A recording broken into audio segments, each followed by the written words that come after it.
신앙 고백집 보겠습니다. 오늘은 319페이지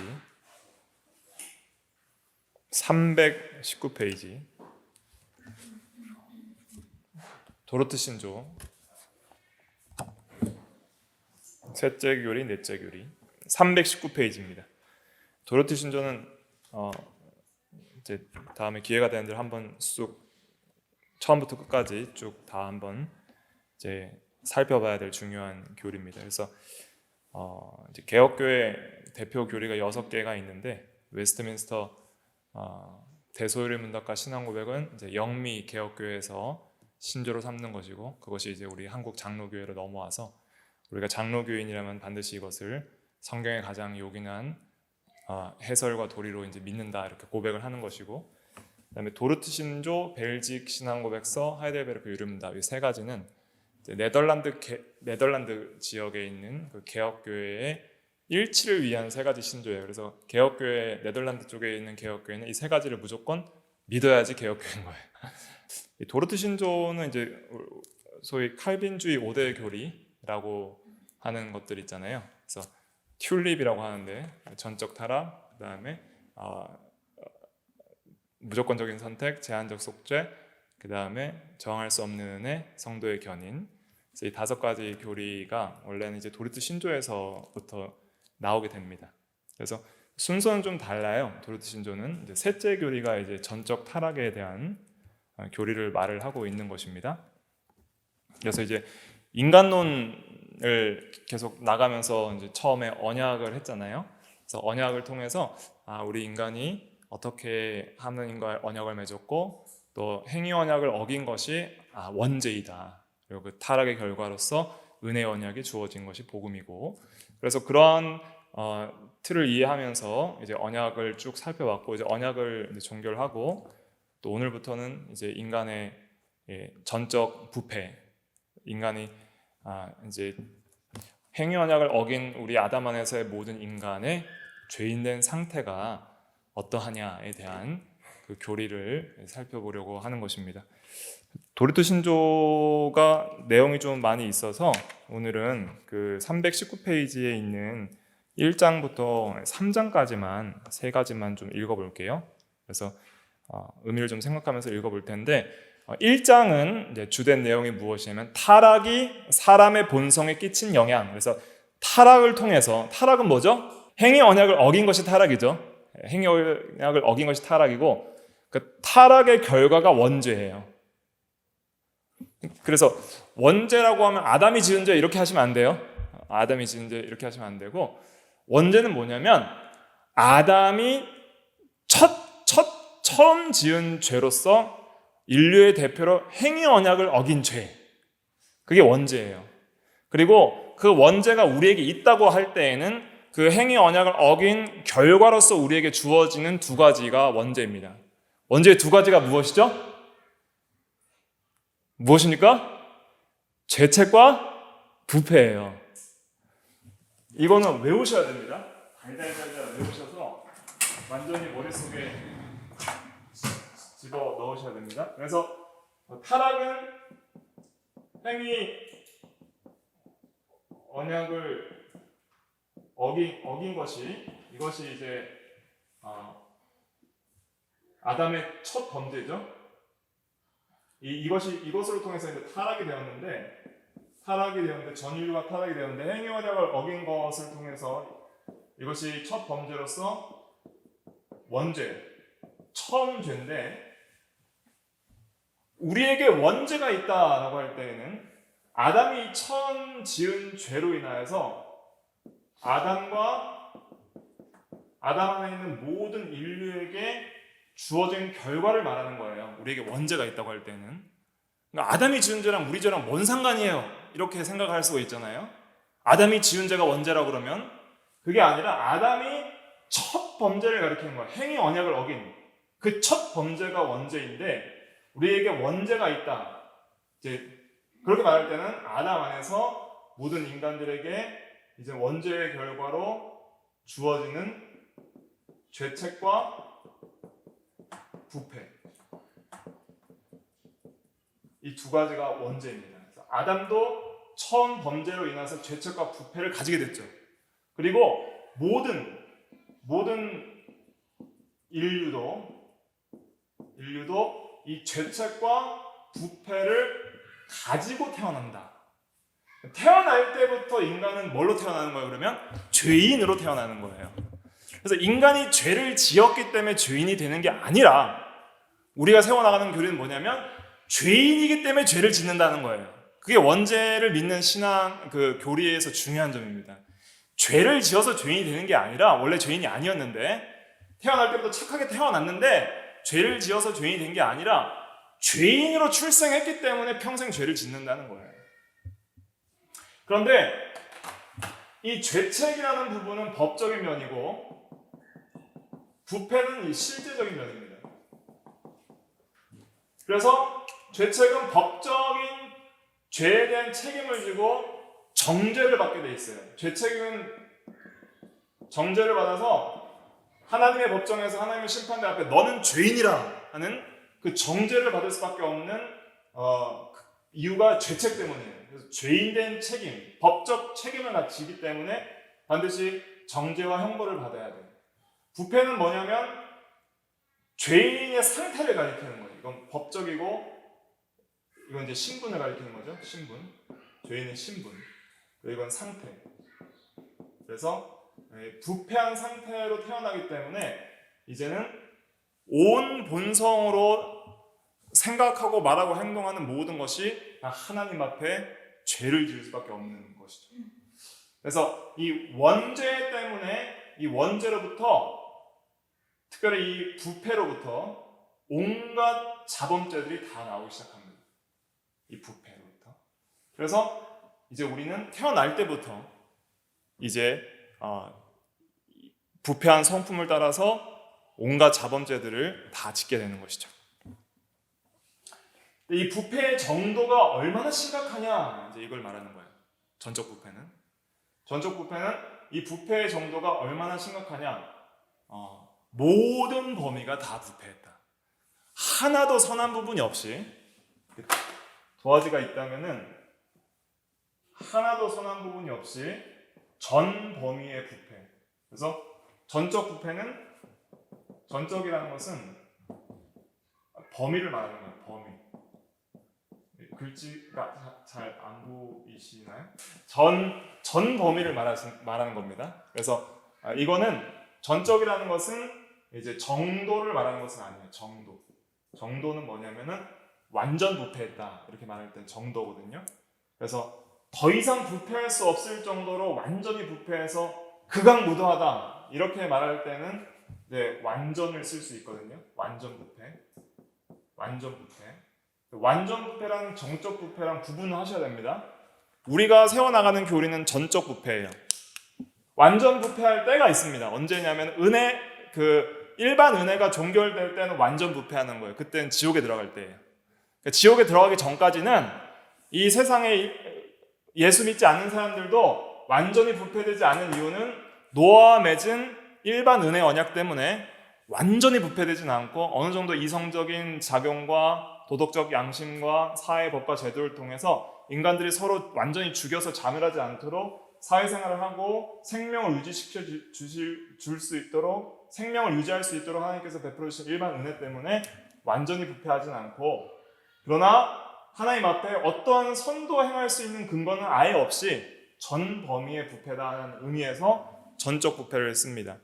그래서 이제 전 범위의 부패다 이렇게 이해를 하시면 되겠습니다. 이러한 개념을 좀 기억을 하시고 그 1장부터 한번 읽어볼게요. 1장부터 같이 읽어보겠습니다. 1장 시작. 인간은 원래 하나님의 형상을 따라 지음받았다. 그를 지으신 이에 대한 참된 구원의 지식과 영적인 일들에 대한 관한 추구가 있었다. 즉 그의 마음과 의지는 의롭고 순결했으며 전인격은 성결했었다. 그러나 인간은 사단의 유혹과 자유의지로 인해 하나님을 거역하여 이 특별한 은사들을 빼앗겼으며 그로 인해 사악한 마음과 비참한 어두움과 헛됨과 잘못된 판단력을 가지고 악하고 불순종하며 마음과 의지는 완악해지고 감정이 불결해져 버린 것이었다. 자, 좀 긴데 또 집에 가셔서 한번 묵상해 보시고, 여기서 부패, 타락이 사람의 본성에 끼친 영향, 부패하게 됐다. 전적 부패를 말하고 있어요, 1장에서는. 네, 전적 부패의 핵심을 좀 요약을 해드리면 마지막 줄에 있습니다. 마음과 의지는 완악해지고 감정이 어떻게 됐어요? 불결해졌다. 그래서 지식, 감정, 의지에 대한 부패, 이것을 말하고 있습니다. 1장 두 번째 줄에 보면 지식과 영적인 일들에 관한 추구가 있었다. 지식, 또 여기서 마음이라고 말하는 것은 지정의를 주관하는 그 인격적 작용을 하는 영혼의 기관을 이제 마음이라고 하거든요. 그래서 마음이 하는 일은 지식, 감정, 의지에 작용을 하는 일을 하는 것이죠. 지정의. 그래서 우리가 전적 부패는 뭐냐? 지식적인 면, 감정적인 면, 의지적인 면이 전부 다 부패해서 지식적으로도 하나님을 제대로 알지 못하고, 감정적으로 하나님을 사랑하거나 두려워하지도 못하고, 의지적으로 절대로 스스로 순종할 수 없다. 이것을 이야기하고 있는 것입니다. 2장 부패의 확산입니다. 부패의 확산. 2장 같이 읽어볼게요. 시작. 인간은 타락한 후에 자녀를 낳았고 타락한 조상에게서 또한 타락한 후손들이 나게 되었다.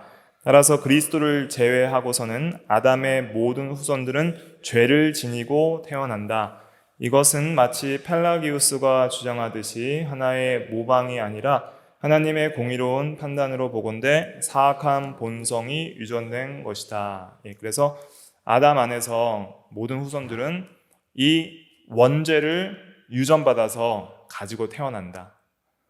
1장은 전적 부패한 그 원죄, 지정의의 타락을 말한다면 그 부패는 확산되어서 유전된다. 단지 예수님은 보통 생육법으로 출생하지 않았기 때문에, 성령 잉태와 동정녀 마리아에게 태어났기 때문에 예수님은 죄는 없으시다. 똑같은 인간이지만. 펠라기우스가 말하는 것은 무엇이냐면, 이건 이제 이단인데 원죄를 부정하는 사람입니다. 그래서 원죄의 유전 이런 건 없다. 인간이 죄를 짓는 것은 단순히 나쁜 행동을 모방했기 때문이다. 그렇게 말을 하는 거예요. 원죄가 아담으로부터 존 후손에게 유전되는 것을 이제는 거부한 사람이 펠라기우스입니다. 3장 전적 무능, 할 수 없음에 대해서 말을 하고 있습니다. 전혀 선을 행할 수 없다는 것을 말을 하고 있는 거예요. 3장 같이 읽어볼게요. 시작. 따라서 모든 인간은 죄 속에서 잉태되어 본질상 진노의 자식으로서 선을 행할 수 없고 죄악에 빠져서 죄 가운데 죽을 수밖에 없는 노예가 되었다. 그러므로 성령의 중생하는 은혜가 없이는 하나님께로 올 수도 없고 하나님께로 오려고 하지도 않으며 그 죄악에서 새롭게 될 수도 없는 것이다. 네. 그래서 스스로 선을 행할 수 있는 그러한 본성의 영역이 없이 전부 부패했기 때문에 하나님 앞에 스스로 움직일 수도 없고 선을 행할 수도 없습니다. 이것을 한마디로 영적으로 죽었다, 이렇게 표현을 하는 것이죠. 죄와 허물로 죽었던 너희들. 그러니까 죽은 자가 어떻게 움직이겠어요? 죽었다는 것은 하나님에 대하여 죽었다는 거예요. 하나님에 대해서 하나님 앞에 인정받을 수 있는 선행, 그리고 하나님께 나아갈 수 있는 그러한 믿음, 이런 것이 전혀 없고 또 오려고도 하지 않는다. 그래서 전적으로 구원받기엔 스스로의 힘으로는 무력하다는 것을 3장이 강조를 하고 있습니다. 네. 그래서 오늘 이 전적 부패에 대해서 오늘 또 본문 로마서 3장 본문을 통해서 또 좀 자세히 살펴보도록 하겠습니다. 기도하겠습니다. 거룩하신 하나님, 은혜와 사랑을 감사합니다. 아담의 원죄로 말미암아 행위 언약을 어긴 첫 범죄로 말미암아 아담이 죄를 지었고 그 첫 범죄의 영향으로 아담과 모든 후손들이 원죄를 가지게 되었고 죄책과 부패를 가지고 태어나서 죄인으로 살다가 하나님의 심판을 받아 죽을 수밖에 없었던 저희들인데, 그리스도를 통하여서 구속하여 주시고 또 그러한 복음의 진리들을 우리가 스스로 믿고 또 스스로 하나님께 나아갈 수 없는 전적으로 부패하고 무능력한 영적으로 죽은 죄인들이었음에도 불구하고 하나님께서 먼저 우리를 찾아와 주셔서 우리의 영혼을 중생시켜 주시고 또한 하나님을 믿고 사랑하며 순종할 수 있도록 전적으로 은혜를 베풀어 주심을 감사를 드립니다.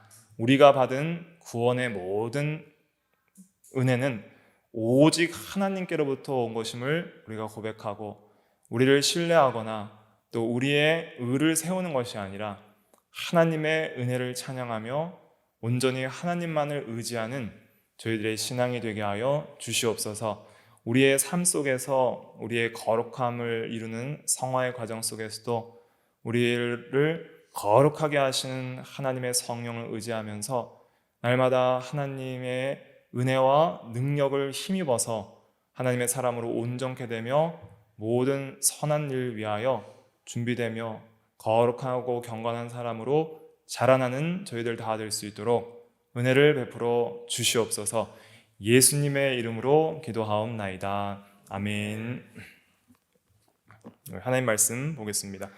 로마서 3장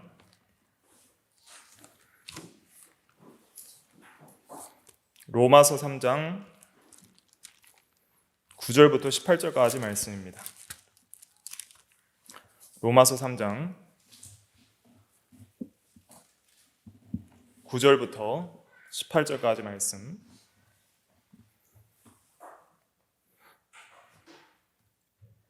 로마서 3장 9절부터 18절 우리 의미를 생각하면서 같이 읽겠습니다. 시작.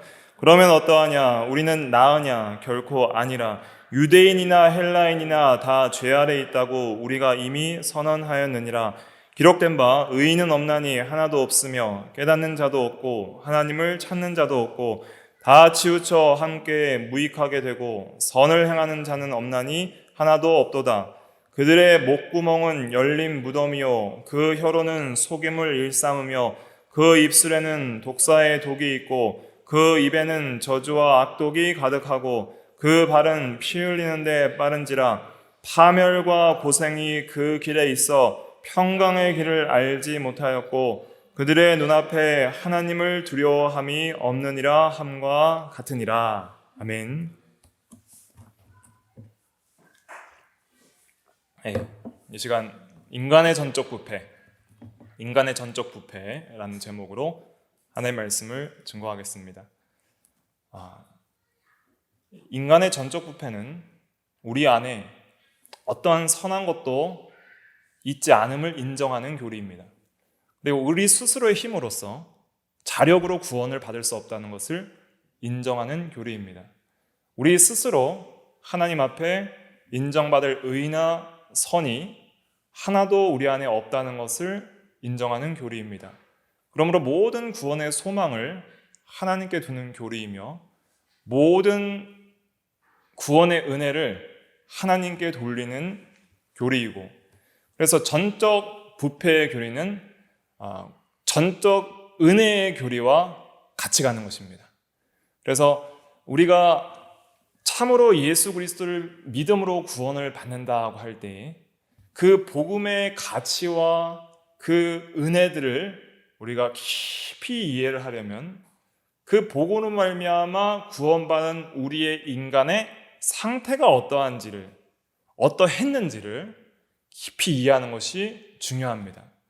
우리가 절대로 구원받을 수 있는 근거가 우리에게는 하나도 없었다는 것을 오로지 인정할 때에 구원의 모든 은혜를 하나님께만 돌리고 모든 영광을 하나님께 돌릴 수 있는 것이죠. 그래서 성경은 분명히 선언하고 있습니다.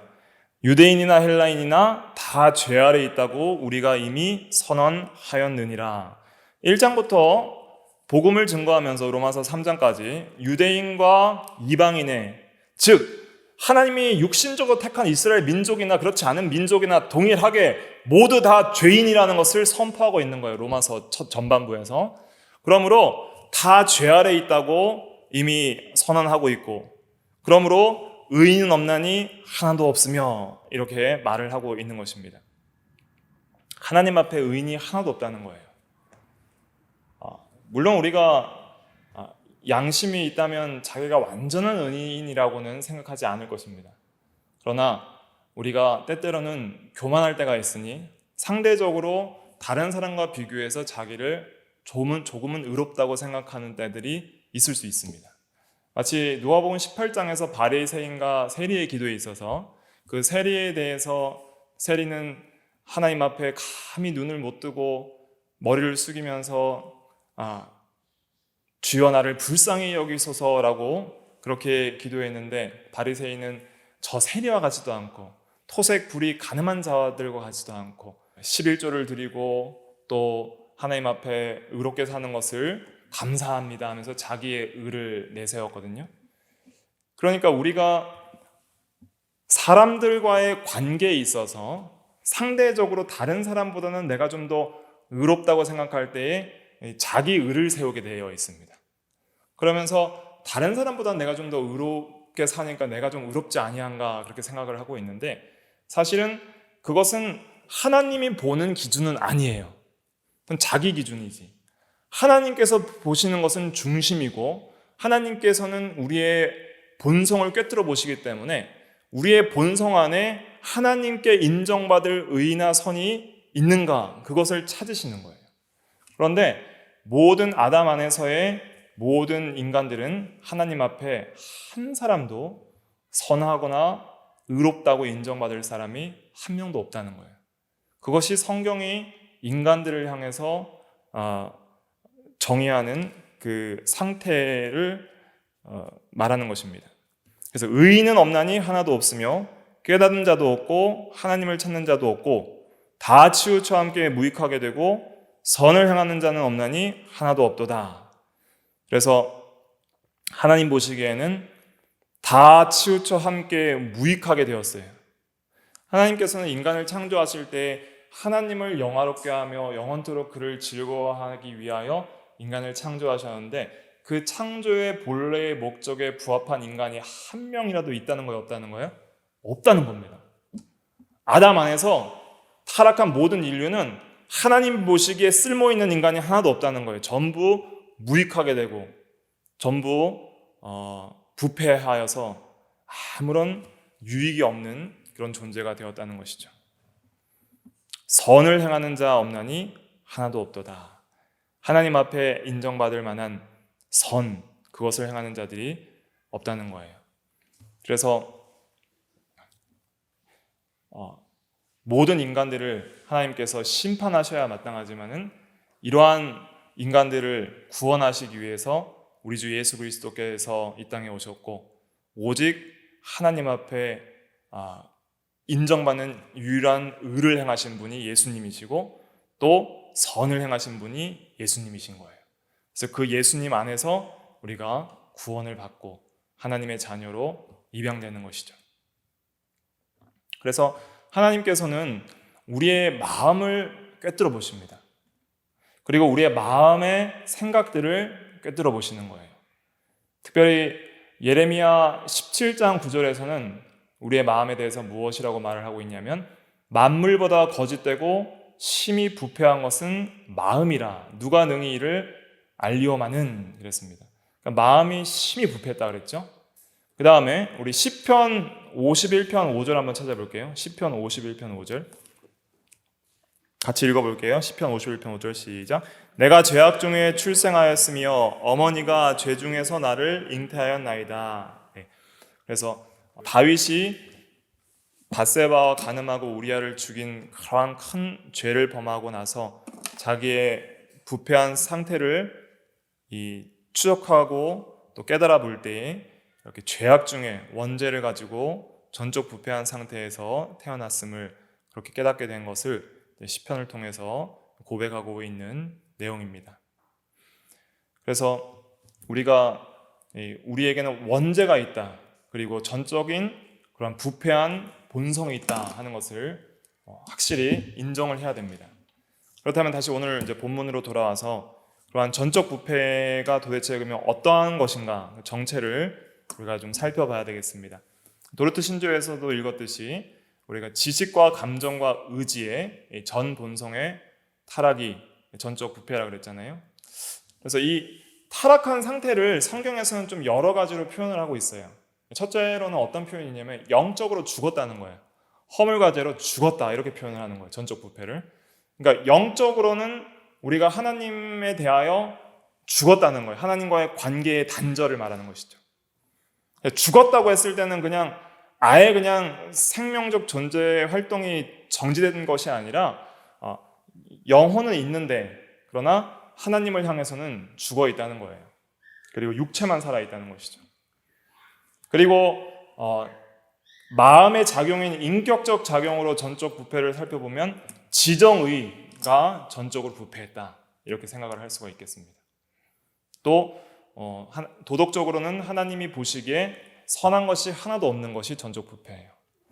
영적으로는 하나님에 대하여 죽어서 전혀 반응할 수 없고, 또 인격적으로는 지정의가 전적 부패했고, 도덕적으로는 하나님 보시기에 선한 것이 하나도 없고, 그래서 우리는 이러한 측면으로 전적 부패를 이해할 수 있는 것이죠.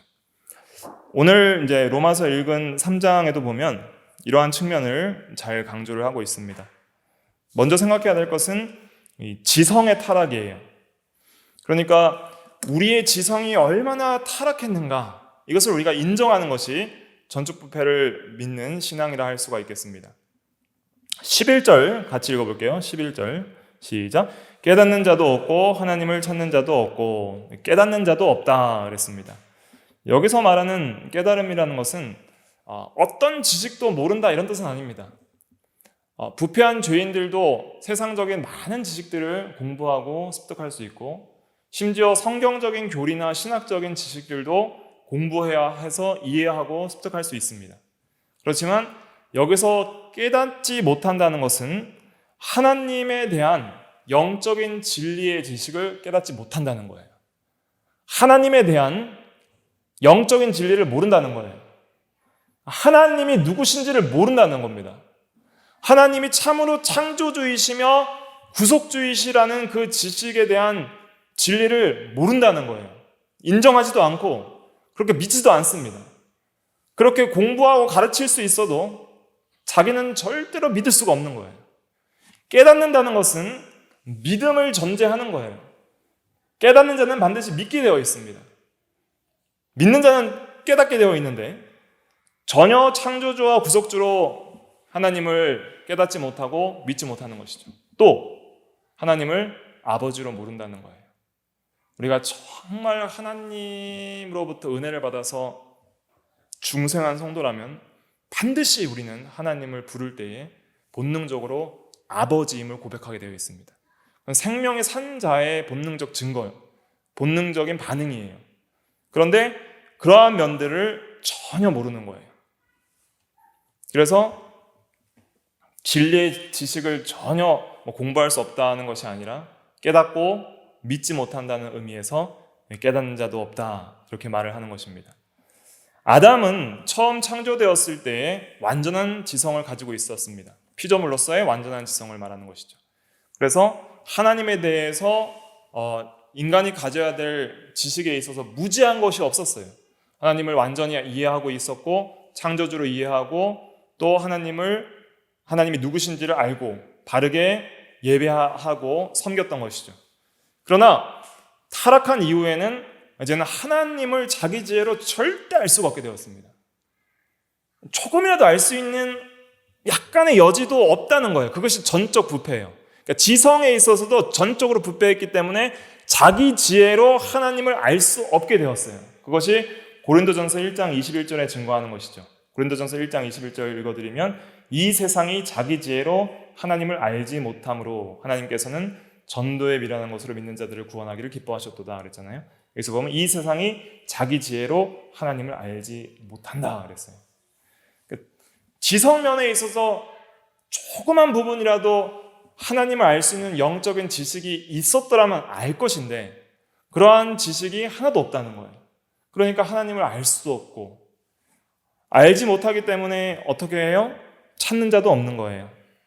하나님에 대해서 찾거나 알아보거나 소망하거나 또 하나님을 사랑하기 위해서 간절히 하나님께 소망을 두는 그러한 자들도 없다는 것이죠. 그래서 이것이 우리의 인간의 상태였다. 그리고 또한 하나님을 알만한 것이 우리 일반 계시적으로 우리에게 주어진다 하더라도 애써 그것을 외면하는 것이 인간의 전적 부패한 그러한 마음입니다. 그래서 참 신기한 거는 성경의 진리가 참 우리 인간에게 유익한 것이 많은데 처음이라도 그냥 마음만 좀 열고 그냥 배워보기만이라도 했으면 좋겠는데 아예 그냥 하나님 핫소리만 나와도 싫어하는 사람들이 있잖아요. 아예 듣기 싫어하는 거예요. 조금이라도 그냥 좀 말만 들어줬으면 좋겠는데 아예 그냥 배워보지도 않고 그냥 본능적으로 싫어하는 거예요. 본능적으로. 그것이 우리의 모든 인간의 성품이에요. 그러니까 나는 예수 믿었기 때문에 그런 사람들을 우리가 함부로 정죄하기보다는 나도 원래 그런 사람이었다는 것을 인정하는 것이 중요한 것이죠. 그리고 그렇게 본능적으로 하나님을 싫어하고 하나님에 대한 지식을 싫어하기 때문에 전혀 믿을 수도 없는 거예요. 그러니까 믿을 만한 능력도 없고 뭐도 없냐면 믿을 마음도 없고 그렇기 때문에 하나님을 찾는 자도 없는 거예요.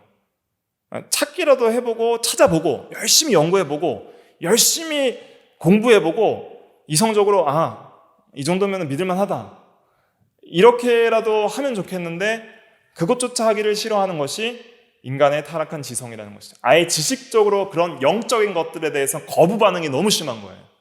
근데 구원받은 이후에도 여전히 그래요. 저도 그렇지만은 말씀을 읽어야 됩니다. 말씀을 들어야 됩니다. 기도를 해야 됩니다 하는데 여러분들 기도하는 게 좋아요? 쉬고 놀고 세상적으로 그런 즐거운 거 하는 게 좋아요? 세상적으로 육체적으로 즐거워하는 게 훨씬 좋아요. 2시간, 3시간 영화는 봐도 2시간, 3시간 기도는 힘들어요. 왜 힘드냐면 본성적으로 그런 걸 싫어해요. 그런 걸 싫어하는 거예요. 그러니까 찾지를 않으려고 하는 거예요. 그러니까 우리는 이제는 찾으려는 마음도 있고 찾지 않으려는 마음이 이제 공존하는 거예요. 기도하고자 하는 마음이 있는데 기도하기 싫은 마음이 있고 성경을 알고 공부하고자 하는 마음이 있는데 그걸 싫어하는 마음이 있고 이 두 가지 마음의 새 사람과 옛 사람의 마음의 싸움에서 우리가 옛 사람을 죽이고 새 사람으로 살기를 힘써야 되는 것이 우리의 사명인 것이죠. 영적인 것이기 때문에 싫은 겁니다. 하나님에 대한 것이기 때문에 싫은 거예요. 그렇기 때문에 우리는 그러한 것들을 점점 죽이고 더 믿음에서 자라난다는 것은 무엇이냐면 경건한 사람이 된다는 것은 어떤 의미냐면 영적인 것을 더 사모하는 사람으로 변한다는 뜻이에요. 지식도 세상적인 어떤 지식들을 즐거워하던 사람이 그런 걸 배설물처럼 여기고 예수 그리스도를 아는 지식이 가장 고상하게 여기게 되는 것, 그것이 경건에서 자라나고 거룩한 사람으로 자라나고 영적으로 성숙하는 것이죠. 우리가 재밌는 것, 재밌는 지식들은 막 추구하고 듣기에 좋은 말, 보기에 좋은 것 그런 것만 추구하던 사람들이 이제는 기도하며 말씀을 읽고 교리를 공부하고 하나님에 대한 지식을 연구하고 그대로 깨닫기를 원하고 그래서 한 말씀이라도 참으로 나에게 생명이 되는 말씀을 깨달으려고 애를 쓰고 찾고 하나님을 찾는 것은 또 어떤 것을 찾는 거예요? 하나님의 말씀을 찾는 거예요.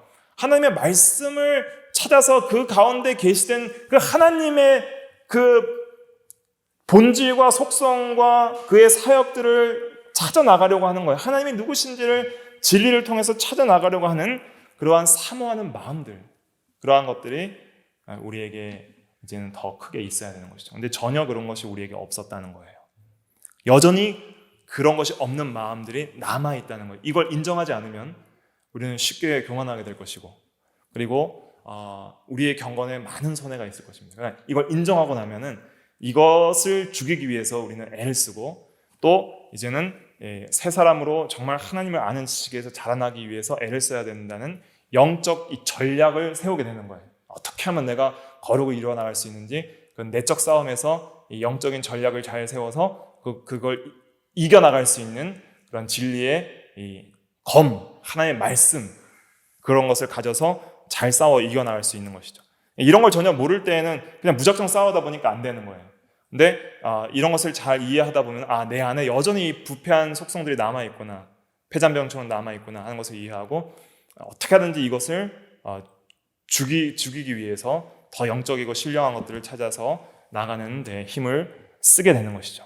그러다가 또 넘어지게 되면 또 이 부패한 본성이 나를 이렇게 마음을 이끌었구나 깨닫고 다시 회개하고 더 십자가를 의지하고 성령의 인도를 구하고 말씀과 기도의 은혜의 수단으로 들어가서 그 힘을 받아서 또 이기려고 하고 또 이기려고 하고 또 이기려고 하고 그러한 힘을 써야 되는 것을 우리가 알 수 있는 것이죠. 그 다음에 두 번째는 이제 전적 부패는 감정, 정서의 부패입니다. 정서의 부패.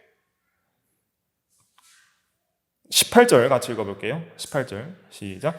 그들의 눈앞에 하나님을 두려워함이 없느니라 함과 같으니라. 네. 감정이라는 것은 우리가 사랑하거나 미워하거나 또 두려워하는 것들, 이러한 것들이 이제 감정적인 요소잖아요. 타락한 인간은 하나님의 마음 자체를 몰라요. 하나님의 마음을 모르고 하나님이 누구신지를 모르니까 하나님의 그러한 본질과 속성과 하나님의 어떠하심, 하나님은 어떤 분이신가, 하나님은 지혜, 지식, 선, 의, 거룩, 사랑, 진실, 능력에서 독립, 자존, 불변, 무한, 단일하신 분인데 이러한 하나님이 누군지를 알고 그 하나님의 마음을 이해를 하게 되면은 우리가 하나님을 사랑할 수밖에 없고 하나님을 두려워할 수밖에 없는데 하나님의 사랑도 모르고 하나님의 진노도 모르기 때문에 하나님을 사랑하지도 못하고 하나님을 두려워하지도 않는 거예요. 그래서 처음 아담이 창조되었을 때에는 하나님의 마음을 느끼고 또 아담도 하나님께 자신의 마음을 드리는 그러한 삶을 살았습니다. 이 감정적이라는 것은 서로 좀 통하는 게 있어야 되거든요. 하나님께서도 우리에게 자신의 마음을 다 주시는 거예요. 그리스도를 통해서 우리가 아직 죄인 되었을 때 그리스도께서 우리를 위하여 죽으심으로 하나님께서 우리에 대한 자기의 사랑을 뭐 하셨어요? 확증하셨잖아요. 그래서 그렇게 하나님의 사랑을 확증하시고 성령을 통해서 우리의 마음에 하나님의 사랑을 부어주셨음에도 불구하고 우리가 하나님의 사랑을 모른다면은 그것은 아직 하나님에 대한 진리의 지식을 못 깨닫는 것이죠. 하나님께서 그러한 복음을 통해서 우리에게 사랑을 계시해 주셨음에도 불구하고 전혀 하나님에 대해서 그 사랑도 모르고 그리고 모든 죄인을 미워하시고 심판하시는 그 공의로운 의로운 하나님에 대해서 하나님께서 계시해 주셨음에도 불구하고 그것을 전혀 모르는, 영적으로 죽어있기 때문에 전혀 모르는 거예요. 하나님의 사랑도 모르고 하나님의 공의도 모르고 하나님의 진노도 모르니까 하나님을 사랑할 수도 없고 하나님을 두려워할 수도 없는 것이죠. 그러니까 하나님을 찾지도 않겠지만은 하나님을 두려워하는 마음도 없는 거예요. 영국의 어떤 버스에 이런 글씨가 있었대요. 공익 광고인데 걱정하지 마세요. 아마도 하나님은 없을 거예요. 이게 공익 광고예요. 그러니까 여러분 하나님 심판받을까 봐 두려워하지 마세요. 아마 없을 거예요. 이거예요. 그러니까 무신론자들이 만든 것이죠. 그러니까 애써 그냥 부인하는 거예요. 하나님이 누군지 모르니까. 그러면서 인생 편하게 사세요 이런 거예요. 인생 너무 두려워하지 말고 우리가 그래도 기독교 국가였는데 너무 하나님 두려워하지 말고 인생 편하게 사세요 이런 건데 그런 거예요. 두려워하는 마음이 없는 것이죠. 근데 우리는 하나님을 두려워하는 마음을 가져야 됩니다. 그것이 참된 성도의 자세이죠. 그러나 절대 스스로 하나님을 알 수도 없고 스스로 하나님을 사랑할 수도 없고 스스로 하나님을 두려워할 수도 없어요. 그런 상태였다는 거예요. 영적으로 죽었다는 것은, 전적 부패했다는 것은. 우리가 하나님의 은혜로 중생했기 때문에 이런 마음들을 가지게 되는 것이지 절대 스스로 하나님을 두려워하고 사랑해서 먼저 찾는 사람은 없다는 거예요. 그 다음에 의지적으로 하나님을 순종할 수도 없습니다. 그 12절 말씀 같이 읽어볼게요. 12절 시작. 다 치우쳐 무익하게 되고 선을 행하는 자 없나니 하나도 없도다. 선을 행하는 자 없나니 하나도 없도다. 오늘날 선행하는 사람들 많이 있잖아요. 불의웃도 돕고 또 다른 사람 보기에 정말 칭찬받을 일을 하는 사람들이 있잖아요. 그런데 어떤 사람들은 정말 극악무도한 살인이나 그러한 간음죄를 짓기도 하고 정말 모든 사람들에게 욕을 먹을 만한 그런 악한 죄를 짓는 사람들도 있고 또 그런 사람에 비해서는 아주 상대적으로 비교적 선하고 굉장히 다른 사람에게 칭찬받을 일을 하는 사람도 있는데 그런데 여기서 선을 행하는 자 없나니 하나도 없도다 하는 말씀은 어떤 의미인가? 하나님이 보시기에 선한 일을 행하는 자는 없다는 거예요. 그러니까 하나님이 보시기에 선의 기준은 하나님께서 창조하신 하나님이 창조하신 그 창조 목적에 부합하게 사는 거예요. 그래서 하나님을 사랑하고 하나님을 영화롭게 하기 위하여 하는 모든 선행이 하나님이 보시기에 선한 것이죠. 그러나 타락한 인간들은 하나님을 모르고 하나님을 사랑하지 않기 때문에 모든 선의 기준이 하나님 기준이 아니라 누구 기준이냐면 자기 기준이에요.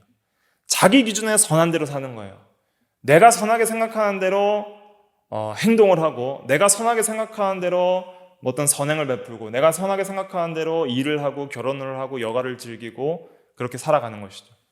그렇기 때문에 그 모든 선의 기준이 자기가 선의 기준이기 때문에 하나님 보시기에는 그것이 하나도 선한 것이 없는 거예요. 모든 사람이 자기 중심으로 삽니다. 자기를 위해서 사는 거예요. 자기를 위해서 선행도 하는 거예요. 다른 사람에게 존경받고 또 칭찬받는 그런 선한 사람이 내가 돼야 되겠다.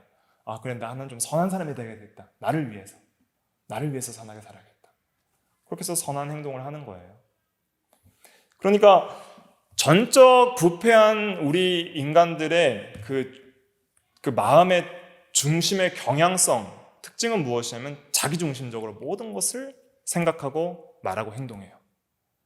그러니까 자기중심 자체가 전적 부패한 성품의 그 핵심 중에 하나예요.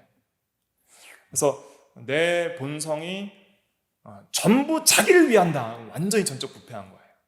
하나님을 위한 것이 하나도 없다. 전부 자기만을 위한다. 그것은 아직 중생하지 못한 증거예요. 근데 하나님을 위하는 것도 있는데 자기를 위하는 것도 많다. 아직 거룩하지 않은 증거예요. 중생한 이후에도 하나님을 위한다고 하죠.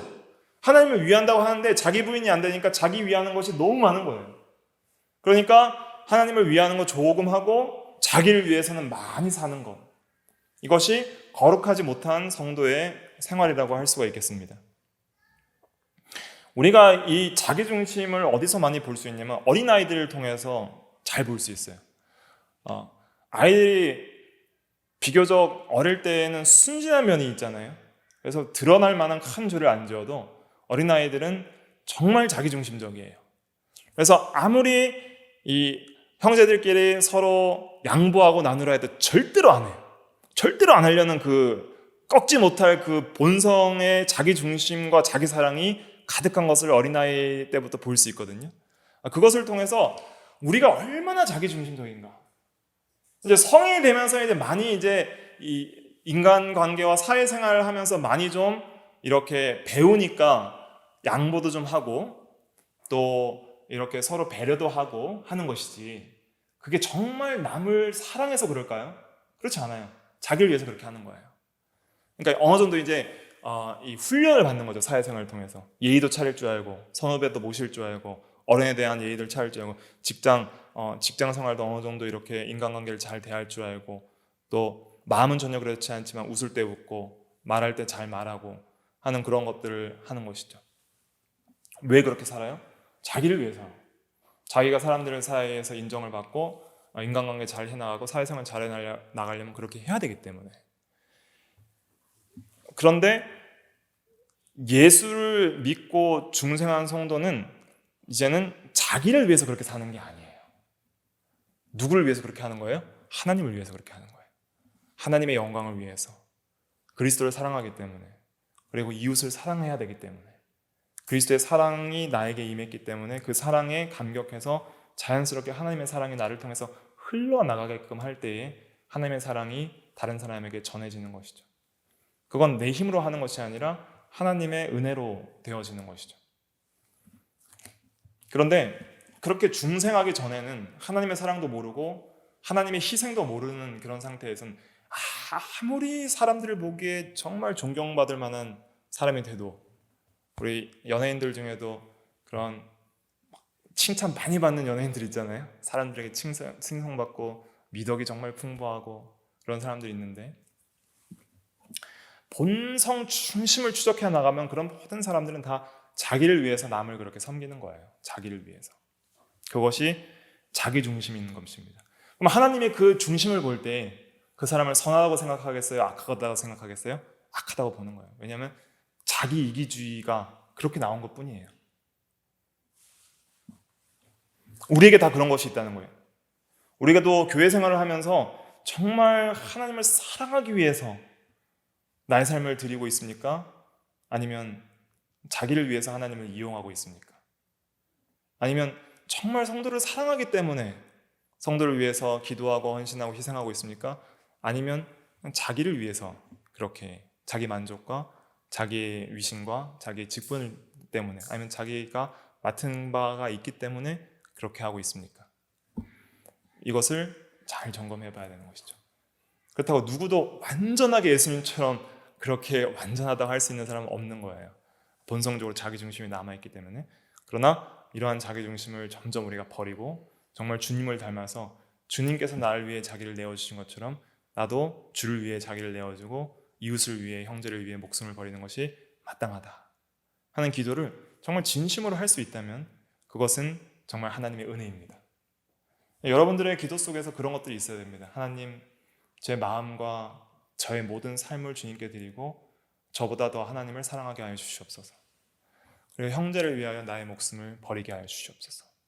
그것이 진심으로 여러분들 마음속에 이렇게 우러나와서 기도가 될 때 그것은 하나님이 여러분들 안에 역사했다는 증거입니다. 그건 스스로 절대 나올 수가 없는 거예요. 그렇게 했다고 자기의 의를 높일 것도 없어요. 왜냐하면 그건 내가 한 게 아니기 때문이에요. 중생이란 건 이렇게 놀라운 은혜를 우리에게 줍니다. 중생은 절대 변할 수 없는 인간이 변화되는 거예요.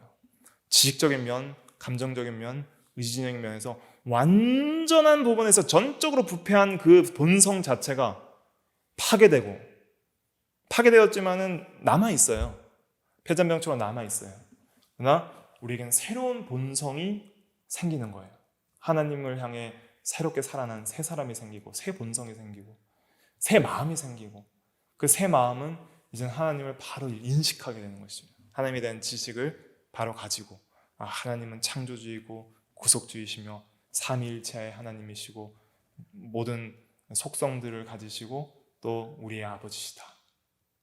그리고 하나님을 그리스도 안에서 뜨겁게 사랑하기를 더 배워나가고 사랑해 나가고 의지적으로 순종할 때에 실제로 하나님을 위해 자기를 희생하고 다른 사람을 위해서 정말 마음을 다해서 희생할 수 있는 그런 마음들을 갖게 되는 것이죠. 그런데 그런 마음을 스스로 가질 수 없다는 교리가 뭐예요? 전적 부패의 교리예요. 우리의 구원과 우리의 중생은, 그러니까 이 전적 부패한 본성을 이렇게 이제는 파괴하고 새로운 본성을 주는 것이 그 은혜가 이제 중생입니다. 중생을 통해서 새 생명, 새 사람이 탄생되는 거예요. 내 안에 새 사람. 근데 이거는 우리가 육체의 죽음을 죽기 전까지는 남아 있어요. 이걸 가리켜서 뭐라고 그러냐면 옛사람이라고 성경은 말을 하고 있죠. 옛사람이 아직 남아 있어요. 우리에게 그 전적 부패했던 마음이 폐잔병처럼 남아 있어요. 이것은 주도적이진 않아요. 우리에게 이제 새 사람이 주도적 사람입니다. 주 마음이고 주 사람이에요. 이거는 이제 폐잔병이에요. 제거해야 될 대상인 것이죠. 근데 우리가 이것을 성경의 빛 아래 우리의 여전히 남아있는 이 새 사람을 분석해 보니까 얼마나 부패한 사람인지를 알 수 있는 것이죠. 우리가 얼마나 전에 부패한 사람인지를 깨닫게 되는 것이죠. 그러면서 우리가 우리의 힘과 능력으로는 절대로 구원을 받을 수 없구나. 우리는 전적으로 부패했구나. 성경이 또 그것을 증거하고 있기 때문에 이제는 우리가 구원받은 모든 은혜는 내가 조금이라도 잘났거나 다른 사람보다 의롭거나 다른 사람보다 더 선을 행했기 때문이 아니라 그것은 하나님의 전적인 은혜로 우리에게 중생의 은혜를 통해서 우리가 새 사람이 창조되었기 때문에 우리가 하나님을 알고 사랑하고 순종할 수 있게 되었구나 하는 것을 깨닫게 되는 것이죠. 이 세상에서 하나님을 믿지 않는 사람들 중에 악을 행하는 사람들이 있잖아요. 악을 행한 사람들은 그 악한 행동들 때문에 하나님께 심판을 받게 될 것입니다. 그런데 어느 정도 양심을 쓰고 선을 행하고 한 사람들도 있어요. 근데 그렇게 선을 행하며 자기 중심이긴 하였지만은 그러나 하나님 보시기엔 선하지 않지만은 자기 중심적으로 나름대로 이 세상에서 사람들에게 선을 행한 사람들이 있잖아요. 그렇게 어느 정도 착하게 살 수 있는 것은 전부 하나님의 일반 은혜 때문이에요. 하나님의 일반 은혜 때문인데 그 하나님의 일반 은혜를 받은 것에 대해서 전혀 감사함이 없는 거예요. 자기가 조금이라도 오늘 하루를 선하게 살고 의롭게 살고 다른 사람에게 유익을 끼쳤다. 그 유익 끼친 것을 통해서 하나님께 영광을 돌리는 것이 아니라 자기 만족으로 삼아버리는 거예요. 그러니까 하나님을 영화롭게도 하지 아니하고 하나님께 감사치도 아니한 그 죄를 하나님 앞에 고백하게 될 것입니다. 그래서 이 세상에서 좀 선하고 착하게 사는 사람들도 하나님께 영광 돌리지 않은 죄, 감사치 않은 죄가 있는 거예요. 악하게 사는 사람은 도덕적으로 이렇게 악하게 사는 그런 죄가 있는 거예요. 전부 하나님의 심판대 앞에는 죄인으로서 심판을 받게 될 것입니다. 그럼 도리어 이제 우리에게 적용해 봤을 때 우리는 어떻게 해야 되죠? 우리가 하루라도 믿음으로 살았으면 누구께 영광을 돌려야 되는 거예요? 하나님께 영광을 돌리고 하나님께 감사하고 하루를 살 은혜를 받았으면 하나님께 모든 영광과 감사와 찬양을 돌리고 그리고 내 자신에게는 아무것도 돌리지 않으려는 그런 마음들이 우리에게 있어야 한다는 것을 깨닫게 되는 것이죠. 이러한 마음을 가질 때 우리는 한순간도 교만하지 할 그러한 근거가 없고 항상 겸손하며 또 항상 모든 영광을 하나님께 돌려야 한다는 것을 깊이 깨닫게 되는 것이죠. 사도 바울 같은 경우에는 자신이 고린도전서 15장에 보면은 사도들 가운데 가장 작은 자라고 고백했습니다. 근데 에베소서 3장에서는 성도들보다 가장 작은 자라고 고백했는데 그러나 말년에 이제 순교하기 직전에 죽기 전에는 베드로전서에서는 나는 죄인 중에 괴수다 이렇게 고백을 한 거예요. 그러니까 신앙의 연륜이 점점 자라남에 따라서 그 은혜의 크기와 죄에 대한 깊이를 깨닫게 되니까 이제는 사람 간의 관계에 있어서의 상대평가에 머물지 않아요. 사도들 가운데 가장 작은 자라고 상대평가를 했었고 성도들 가운데 가장 작은 자라고 상대평가를 했다면은 이제는 절대평가를 하는 거예요. 내가 제일 죄인 중에 괴수다. 하나님 앞에 나는 죄인이다. 이러한 자리에 나아가는 것이 은혜 받는 자리에 나아가는 것입니다. 죄가 더한 것에 은혜가 더한다 그랬잖아요. 그것은 죄를 지어서 은혜가 더한다는 것이 아니라 죄를 깨달을 할 때에 내가 얼마나 죄인인지를 깨달을 때에 은혜가 더한다는 것이죠. 기독교 신앙이라는 것은 우리가 하나님의 은혜와 또 하나님의 복음에 대한 진리를 깨닫는 데 자라나는 것도 있겠지만은 그러나 그것과 더불어서 반드시 병행해야 될 것은 자기의 죄의 깊이, 자기가 얼마나 부패한 본성을 가지고 있었던 자이고 여전히 갖고 있는 자인지에 대한 그런 각성, 이런 것들이 계속 가야 되는 거예요. 그게 없으면 우리는 한순간에 교만한 사람으로 바뀌게 됩니다. 내가 산 것이 나의 의 때문인 줄 아는 그 착각이 드는 그 순간부터 우리는 다른 사람을 정죄하게 될 겁니다. 그리고 다른 사람이 자기를 높이게 될 겁니다. 그때는 하나님의 은혜는 더 이상 감격으로 다가오지 않을 것입니다. 그러면은 형식주의적인 신앙이 될 뿐이에요. 하지만은 자기 죄를 날 애통하고 거기에 대해서 항상 하나님 앞에 두렵고 떨림으로 겸손하기를 원하고 하나님만의 은혜만을 붙잡으려는 사람은 때로는 넘어질 때도 있고 때로는 낙심할 때도 있겠지만 그러나 지속적인 하나님의 은혜의 도우심으로 조금씩 자라나게 될 것입니다. 그래서 우리는 이러한 사모함을 가지고 우리가 얼마나 부패한 존재인지를 알고 항상 하나님을 의지하고 하나님께만 영광을 돌리고 하나님만을 붙들고 주 예수 그리스도만 바라보는 우리의 신앙이 다 되어야 되겠습니다. 기도하겠습니다.